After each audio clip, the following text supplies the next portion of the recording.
Welcome to another episode of Follow the Brand. I am your host, Grant McGaw, CEO of 5-Star BDM, a 5-star personal branding and business development company. I want to take you on a journey that takes another deep dive into the world of personal branding and business development using compelling personal stories, business conversations, and tips to improve your personal brand. By listening to the Follow the Brand podcast series, you will be able to differentiate yourself from the competition and allow you to build trust with prospective clients and employers. You never get a second chance to make a first impression. Make it one that will set you apart, build trust, and reflect who you are. Developing your 5-star personal brand is a great way to demonstrate your skills and knowledge. If you have any questions for me or my guests, please email me at grant.mcgaugh, spelled M-C-G-A-U-G-H, at 5-star BDM, B for brand, D for development, M for masters.com. Now let's begin with our next 5-star episode on Follow the Brand. Welcome back to another intriguing episode of the Follow the Brand podcast. I am your host, Grant McGaugh, excited to bring you another face, another story, another brand that's shaping our world. Our aim, as always, is to provide insight, inspiration, and the fascinating journeys behind the brands and personalities that we admire. Today, we are graced with the presence of a guest who has truly shaped the look, feel, and presence of corporate America with a unique blend of style and professional excellence. A man who transitioned from the high-stakes world of management consultancy to the glamour and glitter of fashion consulting, and then brilliantly merged the two. This man began his journey in the bustling, windy city of Chicago before making his way to the stylish concrete jungle of New York City. There he pursued his passion at the renowned Fashion Institute of Technology and quickly found himself in the glitzy world of celebrity styling, magazine photo shoots, and fashion shows. His resume even boasts experience as a judge for the Miss Teen New York pageant and hosting a reality show online.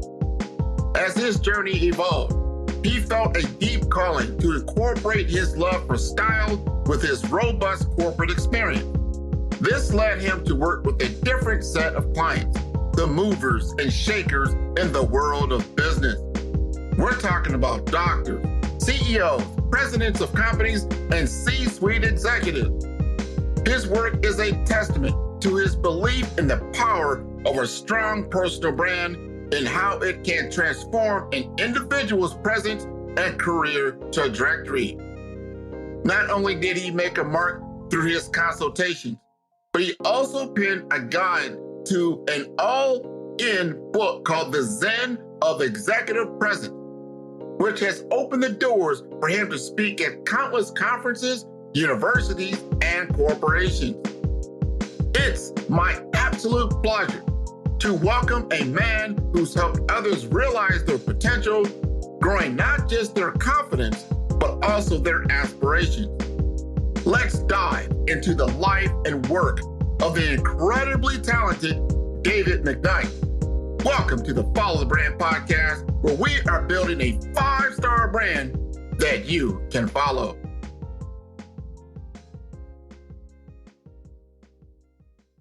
Hello. This is my audience. I love my audience. And I always try to bring different types of guests that can speak to a high level around branding. This is the Follow the Brand podcast, the Follow the Brand show. And I love talking to people that are in this business. So today I'm going to bring to you an individual who has been involved in personal branding. He tells me it's been 15 years. He's done it for a little bit here, a little bit there. He's done some consulting. He's been, kind of dabbled, and then he just went full board into this space. and he's been wildly successful. So before I speak anymore, introduce yourself. Tell us a little bit more about who you are. Sure, Grant. Well, first of all, let me just say thank you so much for this opportunity. It's such a pleasure to be here in this space with you and to speak to you as well as your audience. As you said, my name is David McKnight. I am a certified executive coach as well as a certified image consultant. And I founded my business, McKnight Image Lab, in 2006. Now, at the time, I was working as a full-time management consultant. I was working for a firm called Accenture, and I was actually doing healthcare consulting. So I was working with a lot of large health insurance companies, a lot of the Blues plans, and a lot of the large other players as well. And so it was a great time. I was traveling the country and really helping these large organizations solve complex business problems. Well, I started my company because I felt like even though I was doing something that I loved, I was consulting, I was working on different projects, working with different teams, it was great. I felt like something was missing. And I was always a very creative person. And I always had a passion for style. In fact, in college, I was voted best dressed for 4 years in a row. And so I decided that I wanted to do something else. And so I was living in Chicago at the time, and I decided to relocate to New York just to take classes at FIT, which is the Fashion Institute of Technology. I wanted to take classes on image consulting, because I thought that was a way for me to be able to explore my creative side, my interest in style and clothing and presentation. And so I did that. And I started my business after just taking 2 classes, because I feel like what I do is a gift. It's something that I've been born with, and it really comes innately to me. But I wanted to get a little bit of training so that I could have the language to be able to say the right things and package what I do appropriately. And so, long story short, yes, I have been doing it for 15 years, but for the past 5 years, I've been doing it full time. And so it's been great. And in my business, I do personal brand consulting, I do image consulting, as well as executive coaching. And I work with a lot of executives who are in the C-suite, who are presidents of their organizations, really helping them to hone and teaching them how to leverage their image and their personal brands. And the last thing I'll mention, and then we can kind of explore and go into various areas, but I've also written a book called The Zen of Executive Presence. So my approach to working with my clients is really exploring a convergence of their image, their personal brand, and also their presence. So these 3 things together is really what differentiates me and how I approach working with my clients. And I love that. I love that, Mr. McKnight. You framed that so perfectly, because you told your story and you dwelled into your why. And that is so important. And the audience that usually tunes into the Follow Brand podcast, there are a lot of our healthcare executives, throughout the nation, as well as information technology executives and entrepreneurs, and people just starting out on their journey, early careers. They're getting through their graduate programs. They're ready to take this, the world by storm. And it's starting to realize this new dynamic. I know when I was come out of school, the big thing is like, all right, you've got to know how to shake a hand, right? You got to know how to present a business card, right? Obviously, you had to dress to impress, but styles change. I was in a meeting yesterday, and I had the suit on, I had the tie on, had my little handkerchief. I was good. But most of the other people, I noticed that a lot of the men there didn't even have a tie. They're just like, I'm not going to do that. Now, that's personal choice, but you do have to follow the trends and see the language of the communication that's taking place. So I wanted to talk to you on a couple of different levels. Number one, let's talk about that personal image, the physical presence. Because I've talked to several other people that started some image consulting businesses, right? Showing how people, let's go into your wardrobe, let's go into your closet, let's see how you're projecting yourself when you are in a business setting or a casual setting or whatever it might be. Give us some words around that. Sure, absolutely. Well, I think if you think about it, we as humans, we're hardwired to judge. We're hardwired to make judgments about what we see. If you think about the days of the Neanderthals, we basically evaluated someone based on their posture, based on their facial expressions, because we didn't know if this person that was approaching our village was coming in peace, as a friend, or as a foe. And so we need to, first of all, understand that fundamentally. But then if we take it a step further, I think that our image is a strategic tool, or it can be a strategic tool. So just like we have our LinkedIn pages, we have our resumes, we have all of those other things. But a lot of people don't realize and think about their image and their presentation as one of those tools that they have in their toolkit. And so I really help to raise my clients' consciousness about the importance, about the efficacy of their image, and to help them to think more intentionally about how they're showing up, as well as strategically based on what messages do you want to convey to your audience? How do you want to come across? Do you want to come across as someone who's an authority figure, someone who is friendly? We really need to think about these messages, because everything that we do, everything that we say, and everything that people see communicates a micro message. And so a lot of times we're communicating all of these micro messages, and we're not really conscious about what we're communicating. And we're not being intentional. And so fundamentally, I really help my clients to, number one, remove some of those blind spots, raise their consciousness, and then really use their image and their personal brand and their presence strategically so that it can align to their goals ultimately. Let me ask you this, because I noticed this when in the world of gender, right? Mm-hmm. Women, it's my opinion, take a lot of time to present themselves. They really think it through when it comes to the color, the texture, the shoes, the all the accessories. And then guys, I'm going to speak for myself. It's like, if I'm going to run outside, like, do I got some shoe? Here's some shoe. Oh, there's some pants. There's some pants. There's a shirt. I'm out.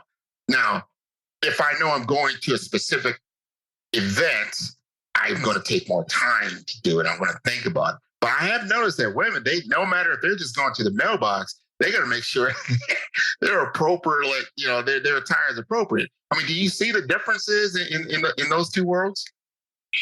Yeah, there definitely are differences. And I agree with you. I think generally speaking, women do take more time to focus on their appearance. But I will say not all of them. And I've actually worked with some women who didn't necessarily enjoy the process, and they didn't feel as if they had time for the process. And so you're absolutely right, but there are also women out there who struggle in this area. Hence, that's why my profession exists, because we help women and men to really elevate their appearance and their presence.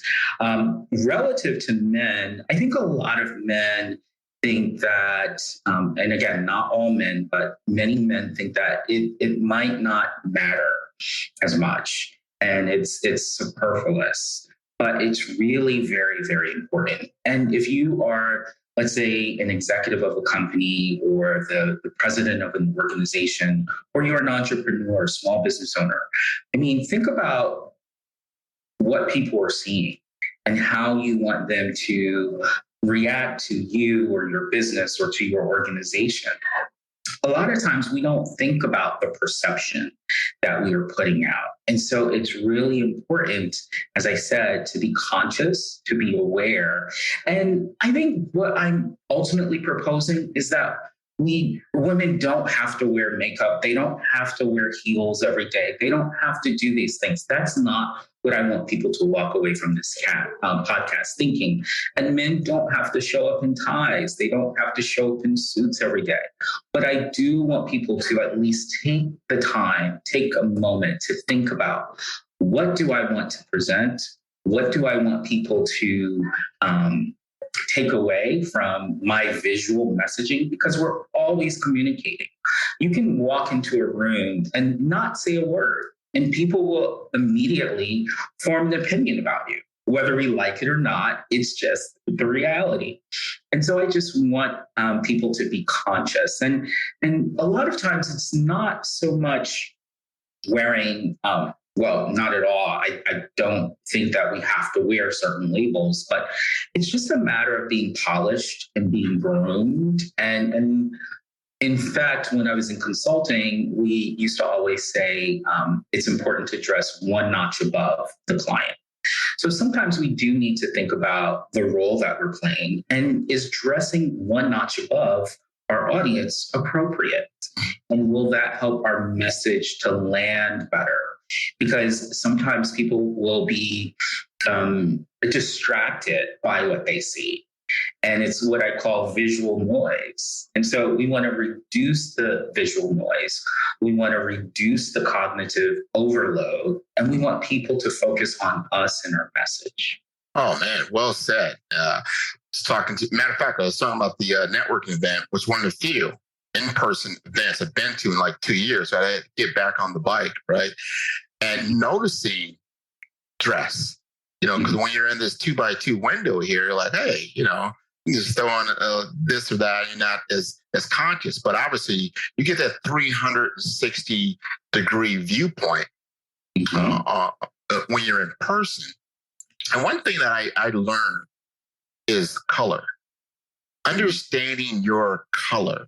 Like that color is not your color. And understanding that, the language of color and presentation. And like you said, so it doesn't take away from who you are, but it should enhance who you are. Is that right?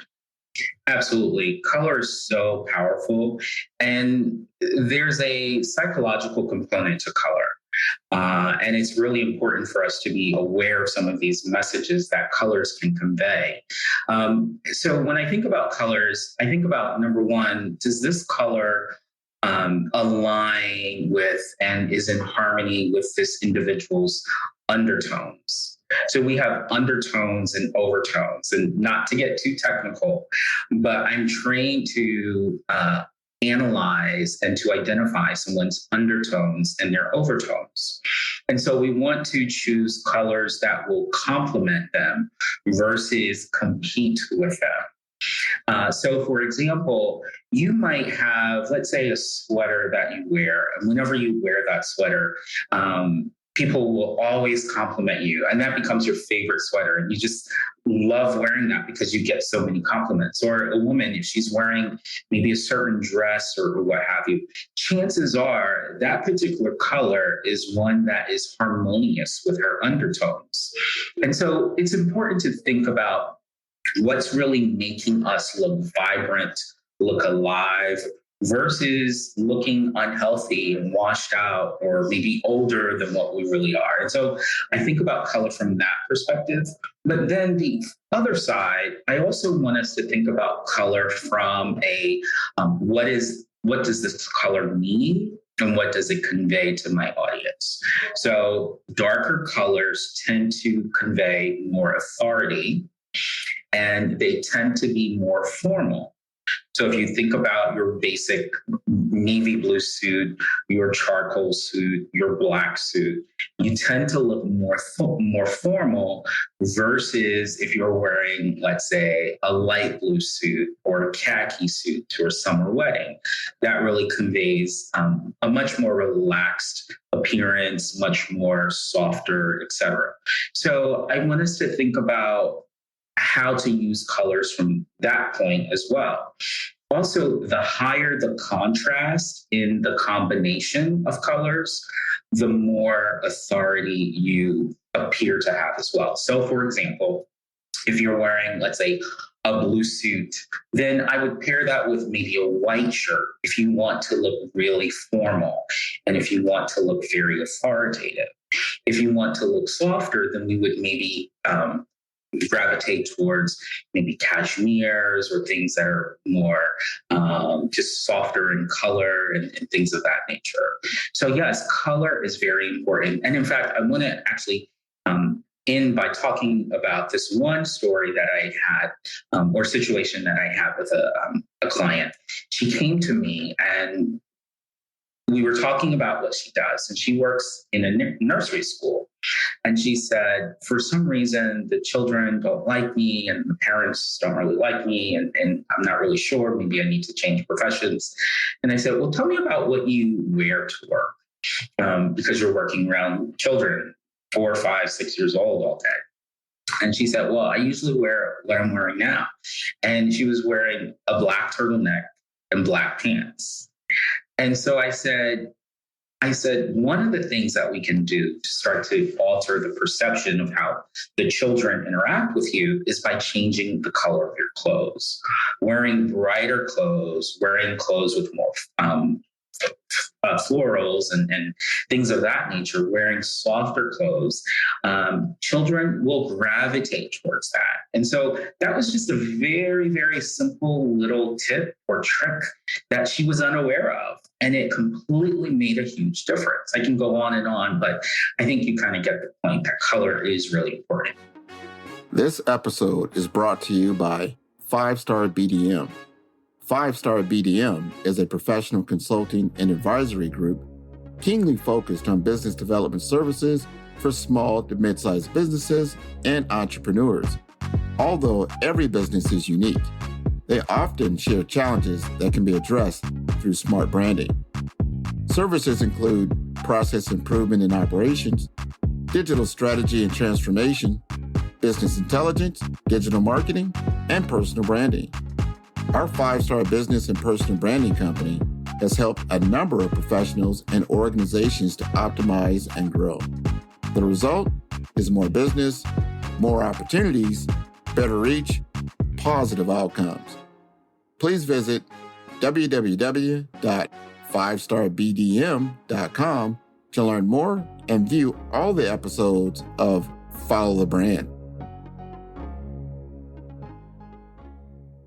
Without question. And I want to ask you about this, because the thing what I've learned, especially these last 2 years during COVID, that we've been in front of these computers, and that now people are our first impression that you're getting of an individual, most likely now will be digital.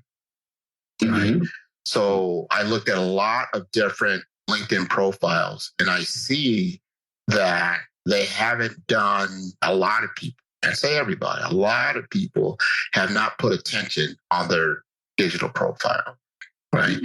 And remember, this is a way that you are introducing yourself to someone potentially from a business arrangement, whether it's career development, business development, or finance, right?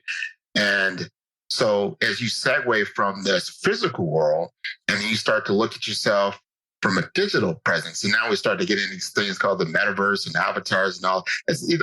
But you can see how our world is becoming more hybrid, and you've got to pay more attention about what that social media side of that world look like.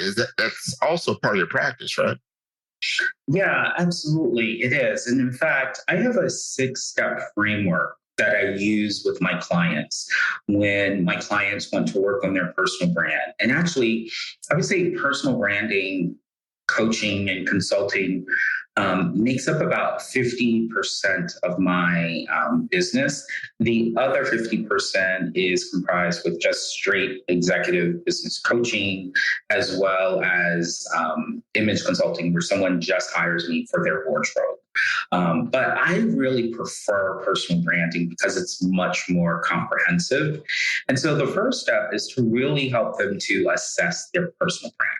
where are they currently relative to their personal brand? And there's a couple of things and a couple of exercises that we do in order to create this current state picture of where their personal brand is. The next thing that we do is once we understand where they are, we really start to getting into designing and creating their brand intentionally. How do they want to be perceived?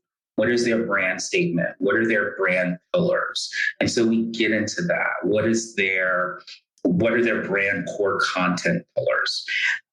And then from there, we start to design their brand. And this is the point that you were just talking about. And when I talk about design, it's really designing what I call their digital dossier. So it's their resume, it's their LinkedIn profile, it's determining if they need a personal branding website that's a standalone website to introduce them as a thought leader or a public figure or what have you. So we look at the visual online piece, and we spend a lot of time on that. Then we do an audit of their visual presentation. So I look at the wardrobe. Is your wardrobe and the clothing selections that you're making in line with the brand that you're presenting, or is it off brand? And then we look at the network and relationships and how can we leverage and cultivate our existing network and relationships? And are there any gaps in our network? Are there people that we need to build relationships with? And then finally, we look at ways to strategically promote them as a brand. And so, yes, it's very, very important, the whole online piece. And regarding LinkedIn, my philosophy is that LinkedIn is your personal branding landing page. So most people don't have a personal website. I would say the majority of people don't. But a lot of people these days do have a LinkedIn page. And so let's view that as your personal landing page, your personal website for people to come to and to be able to get a snapshot of who you are, what your interests are, what boards are you on, what organizations are you associated with. It really gives people that holistic view, perspective of you in a very short period of time. And you said that so eloquently, because I've looked at some LinkedIn profiles and it will scream. They're like, oh my God, you got to stop. But I've seen some really bad LinkedIn profile pages. And it's so easy. I mean, I don't want to say it's easy because I get that not everyone knows what to put. But what I'm saying is that I believe it's low-hanging fruit. It's not like a website where you have to find the right designer. You have to, building a website can take weeks or months. I know today it's a lot easier and a lot faster than it was 10 years ago or 20 years ago. But LinkedIn, all you have to do is really nail your messaging and then just populate it. Yep. It's so simple.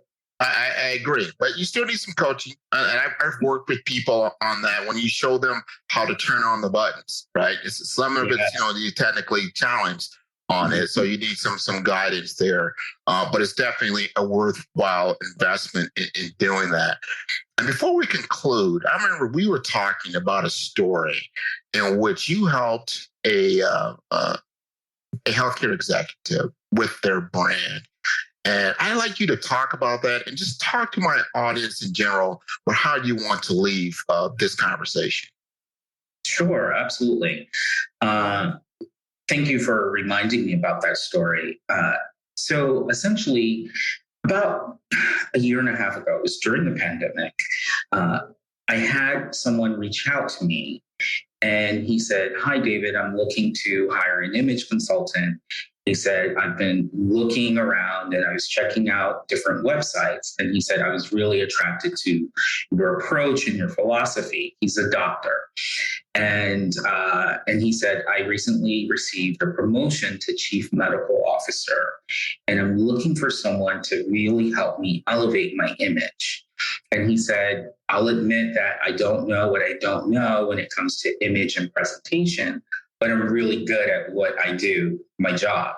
And so I get that, and it made perfect sense. And I love clients like that, where I don't expect people to be experts in everything. No one can be experts in everything. And so he had the wherewithal to reach out and to search and try to find someone. And he actually said that he was looking at a couple of image consultants, and he was interviewing different people. And so long story short, he selected me, and we began to evaluate his wardrobe, redo his wardrobe completely. So it was a complete overhaul, and he felt more confident. And so about a year later, he actually came back to me and he said, David, guess what? He said, I was just promoted to president of this large healthcare organization. And he said, I want your help again. He said, and I actually give you a lot of credit, because he said, I felt so confident, so much more confident. He said, I felt like a leader. And he said, I was able to really show up really strongly. And he said, I can't even walk down the halls today without people complimenting me on my suits, on my glasses, on my shoes. And he said, it's just like amazing. And he literally said, David, you've changed my life. And so that's what I really like to hear from my clients. I really like to do transformational work. It's not about styling someone for a red carpet moment or for just an event, but really teaching them how to transform, how to elevate, and how to strategically leverage their image. One last quick story. I also worked with a chief thoracic surgeon in New York. He was moving from the South. I won't say the state because I know it's a small community, but he was moving from the South and he was moving to New York. And he said, David, I need someone to help me design my apartment because I'm going to do a lot of entertaining.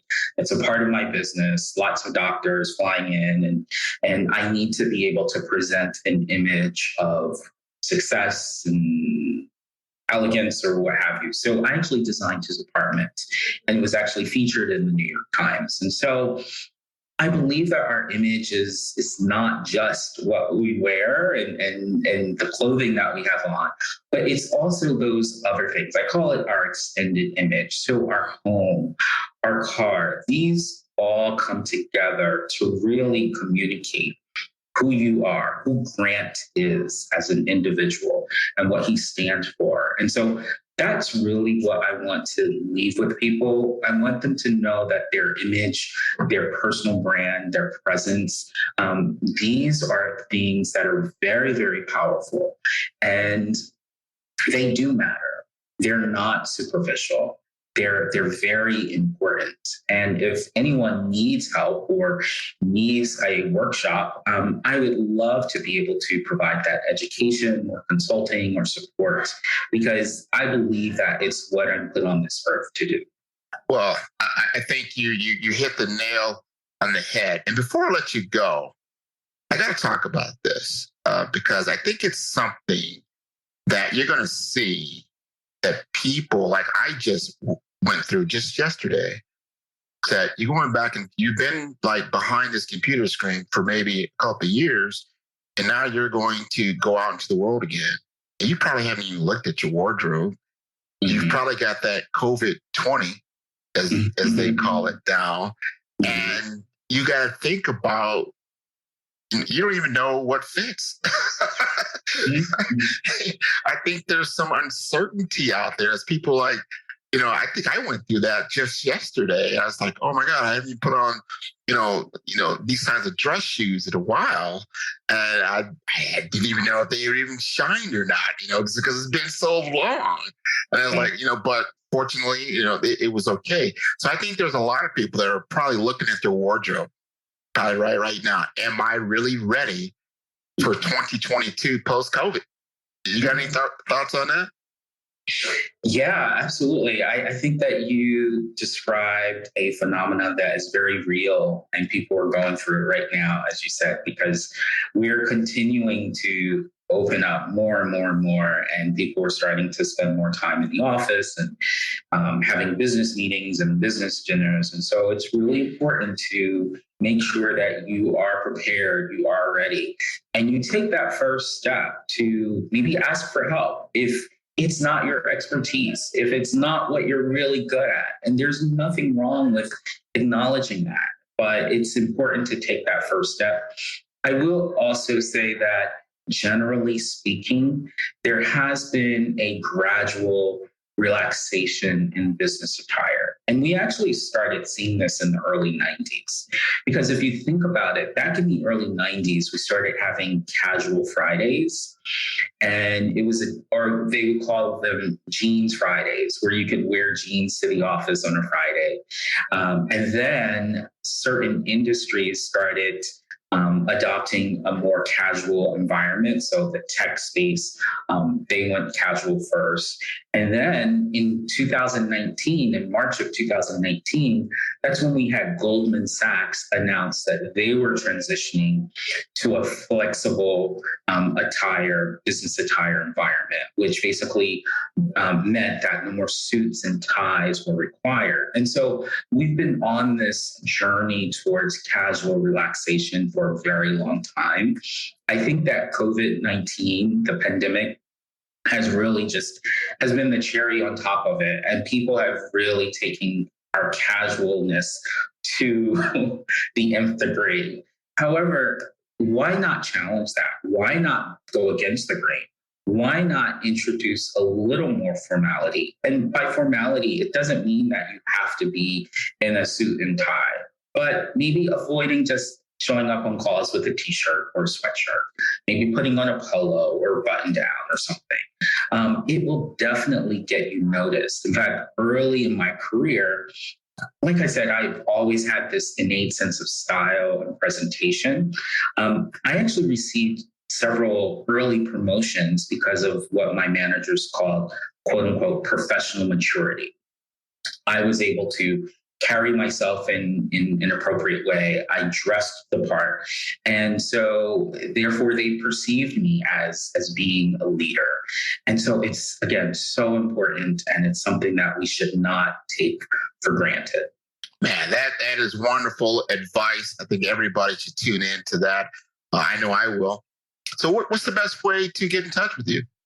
Sure. I think the best way is through my website, which is McKnightimagelab.com.